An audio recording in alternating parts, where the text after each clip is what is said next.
am ready. GMA Weather. Serbisyong totoo ng GMA News. Mga kapuso, maging I am ready sa maanisang panahon sa malaking bahagi ng bansa bukas. Mahina kasi ngayon yung hanging amihan o yung northeast monsoon at umiira lang easterlies o yung mainit at basang hangin mula yan sa silangan. Diyan tumatawid ng Philippine Sea at ng Pacific Ocean. At sa datos ng Metro Weather, nasa 40 degrees Celsius ang init factor sa Cabanatuan bukas, habang 39 degrees Celsius naman ang damang init dyan sa Dagupan.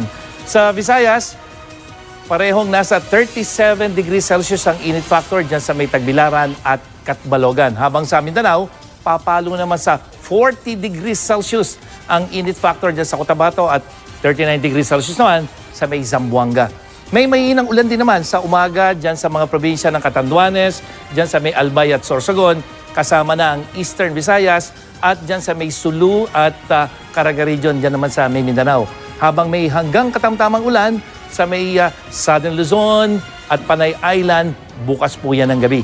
At dito sa Metro Manila mga kapuso, maulap maghapon pero mababa lang ang tsansang umulan at nasa 36 degrees Celsius ang inaasahan nating init factor. Yan ang latest mula sa GMA Weather. Ako po si Nathaniel Cruz, magplano para sigurado. I am ready. Serbisyong totoo ng GMA News.